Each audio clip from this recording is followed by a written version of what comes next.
I want to welcome Michael and Elizabeth Kohl from Candle Hill Shepherds in Idaho to the Dog's Way podcast and have a little discussion with them about their breeding program, about breeders in general, and give you some tips on how to find a good, reputable breeder of any breed of dog and talk a little bit specifically about the German Shepherd. So thanks, guys, for making the time today. Well, thank you very much for having us on. And Great to be here, Sean. And in full disclosure, Elizabeth and I have chatted and emailed and talked over the years. We've actually never met in person, but I kind of feel like I know you after all these years of emailing and calling back and forth. I appreciate it, and you've done such a great job with your training program. We've referred several people to you and always hear back great reports.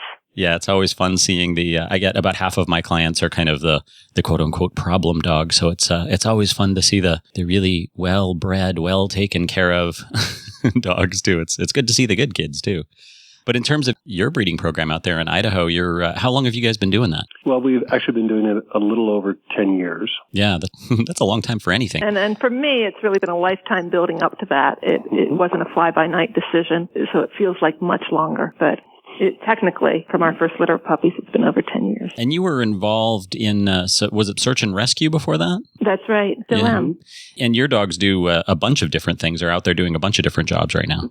That's true. I'm kind of my hobby, of course, is dog training, and I'm always picking up new things. So our dogs go with us as we do that, and it changes year to year. But the search and rescue is probably my favorite because, of course, it's involved in saving lives, and that's so important. And then Schutzhund, agility, AKC obedience. And I keep trying to pick up sheep herding, but I'm trying to fit in time. Just recently picked up therapy work. That's great. Yeah, the German Shepherd, right? They can do anything. They can. And so from when you started out 10 years ago to now, what's the difference in your program? How many dogs do you have now as opposed to how many dogs you have had in your program starting out? We started out originally with one dog, and we were looking for the dog for search and rescue. We got into the German Shepherds at that point, and then we started eventually breeding because we wanted to be able to reproduce the traits that we really appreciated, and we were having a hard time finding them. So we have, in a sense, gone back to our original lines and been able to tighten up and focus on some of the traits that we have found and developed over these years to end up with just the kind of an ideal dog for us. And what describes that ideal dog? I want a dog that has really good focus, that looks me in the eye and basically says, what do you want me to do? I like a bonding dog, a dog that bonds with me because that's the fun. The companionship is the fun part, where I have a relationship with the dog.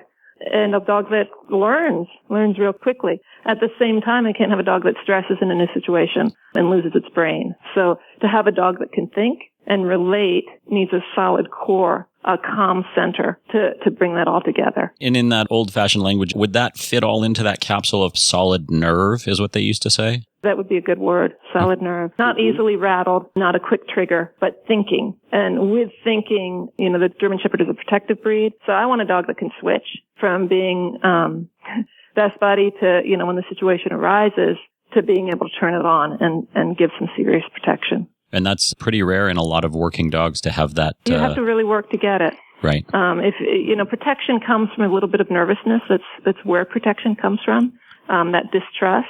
So if you have too much of it, you suddenly have a fear biter. So you don't want that. You want that solid core. And so we're constantly tweaking to get back to that calm center. Right. Now, obviously, this is a family business. You're both involved. Anybody else in the family involved in the program? Everybody. They chuckle. We have 6 children. They grew up doing this. We had a lot of fun playing with puppies. Each of the kids worked their own dogs.